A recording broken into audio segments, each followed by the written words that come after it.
graduated last year, but he's coming back to us after performing at last year's Friday night. Charlie is a comic, so you're ready to laugh, folks? Thank you.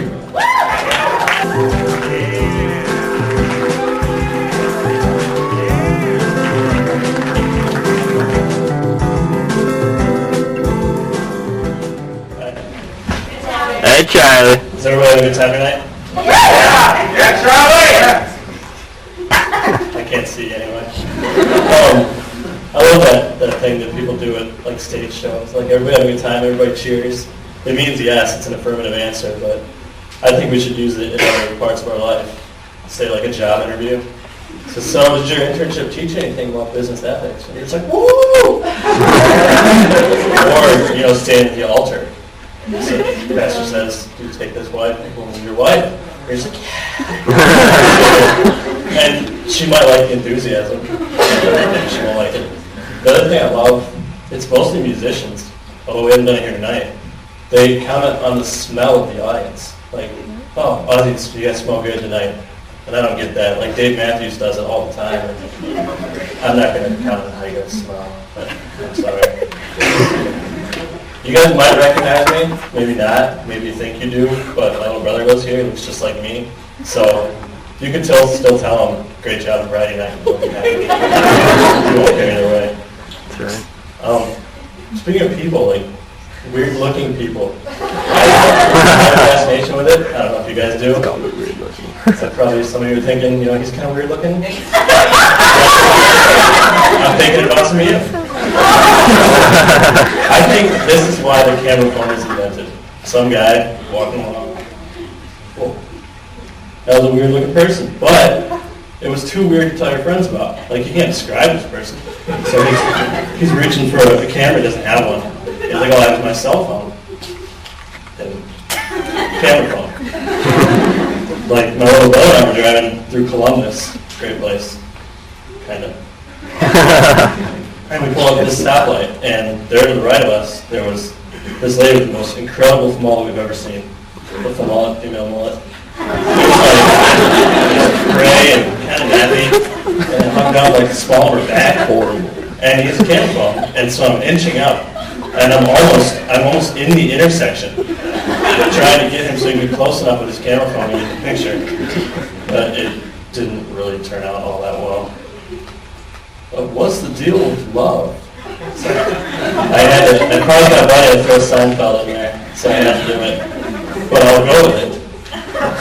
I'm a big fan of love cliches, like love is blind, or love will find you when you least expect it. That's my favorite. Because it's gonna be kind of weird when I meet the woman of my dreams in the men's room. Wash my hands after and I'm going to hey! And that's going to be an interesting story to tell kids. But I think that's why people write their name and number on the back of the wall and stuff. So they're looking for love, you're looking for love. Why not? Except I wouldn't call the ones that say, for a good time, call. It's probably not a foundation for a sound relationship. Not good. Or dating, there's an adventure. Adventure all on its own. I think we need, I remember high school, we had progress reports. Kind of told you how you're doing. We ain't working on what your grade is. I think we need these for dating. I'd like to go on a couple dates and have a girl be like, oh, here's your progress report. I know exactly how I'm doing. And dating's kind of pass-fail though, isn't it? You either pass and get another date, or you fail and you don't. It's not like you get a C- and work your way up to a D. Get it or you don't. I'm a big movie buff, so I like watching movies on dates. I think, not only because I like movies, part of the reason is, if it's a good date, you can talk during the movie because you're only two there. So that's fine. But if it's a bad date, you can act like you're all encompassed by the movie.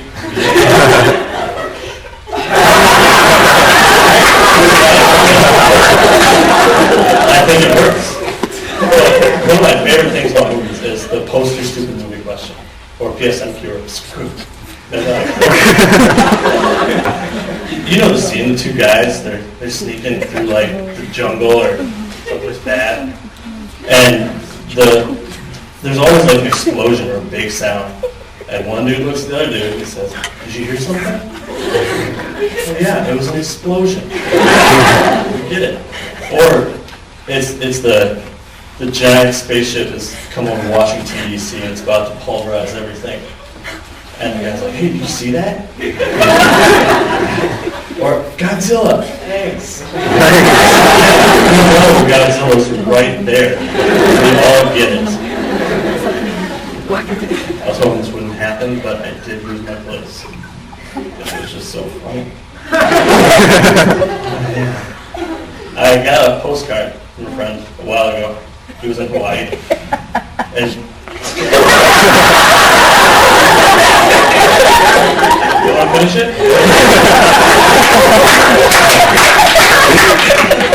It's pretty good.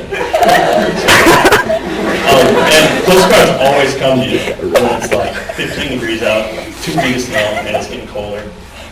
And there's always a sandy beach. Picture of a hotel, perhaps. I think we got postcards all wrong. We need to have like the picture of the person that sent it to you, either like flipping a bird or laughing and pointing. Because it says "wish you were here," but it should say "but you're not." You're stuck in Michigan scraping off your car while they're sipping a drink on the beach, and that's just not fair. But one of the people babysit for other people when their friends go out of town, they babysit the kids for them. Maybe people lost a child while babysitting. And I don't mean outside, like kidnapped or lost. I mean just in the house. You're watching Wiggles or Dora the Explorer with the big creepy eyes and a monkey friend. And all of a sudden you want some juice. They're gone. You don't know what to do. And suddenly it's like there's a murderer loose in the house. You're looking over your shoulder all the time, waiting for like a blood-curdling scream or like a plate to break or something. It's not good. It's scary. Also, place again. Oh yeah. And like a dozen people just about to pick up their phones and call for an Amber Alert when I made that joke. Like the child's missing. Or the moms in the others are like, because you know the mom gasp, it's either in because something's about to happen or it's out. They're disappointed in you. And then you ask them about it and it's nothing. She's like, you're like, what, nothing? But you know it's not nothing, it's something. You did something wrong. Or my favorite is when I was learning to drive, and I've been driving for 7 years now and it's still the same. That's what we and our family call the mom break. She's riding shotgun and she doesn't think you're slowing down fast enough, you hear her. That's her slamming her foot into the ground trying to get you to slow down fast. And it's usually accompanied by because something bad is about to happen. But I could really, my mom has bothered me to go to the doctor or the dentist or something. And I think we need everything all at one place. We need like eye exams, dentist, masseuse, surgeon, all in one office. I could go, get a back massage, lay down on your face, just push that little hole. And then your dentist can work down there. I think it'd be great. It'd be a big waiting room, but it'd be less places to wait. I think it works. You just have to make sure that your doctor changes the glove between the prostate exam and cleaning your teeth. Yeah!